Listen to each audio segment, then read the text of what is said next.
बरं wine bottle खरं सांगा, तुम्ही फ्रीजमध्ये ठेवता की नाही? हां, मला माहिती आहे तुम्ही ठेवता, पण हे चुकीचे आहे. हे असे बिलकुल करायचे नाही आहे. का सांगते तुम्हाला? वाईनला ना तुम्हाला थोडंसं थंड ठेवायचं आहे, याबद्दल काही शंका नाही. पण आपला जो घरचा फ्रीज असतो ना, त्याचं जे टेम्परेचर असते ते खूप लो असतं. हां, ऑलमोस्ट 2 to 3 डिग्री सेल्सिअस.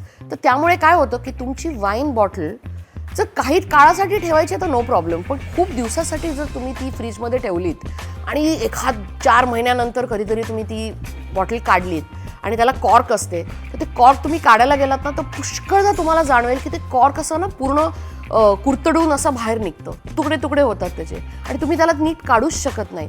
तर तेव्हा तुम्हाला वाटतं अरे ही वाईन खराब झाली आहे, ह्याच्यात काहीतरी प्रॉब्लेम आहे. ॲक्च्युली काही झालेलं नाही आहे. होतं एवढं फक्त की तुम्ही जेव्हा ती बॉटल फ्रीजमध्ये ठेवता, ते कॉर्क जे आहे ना ते एकदम सुकतं आणि ते सुकल्यामुळे त्याच्यातलं सगळं मॉइश्चर निघून ते जेव्हा तुम्ही काढायला जाता तर ती तुटतं.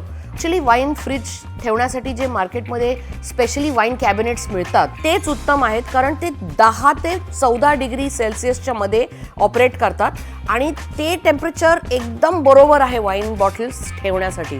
हे काही नवीन तुम्हाला शिकायला आज मिळाले का? प्लीज मला कमेंट्समध्ये सांगा आणि तुमच्या काही फ्रेंड्सना किंवा नातेवाईकांना प्लीज ही बातमी ताबडतोब कळवा.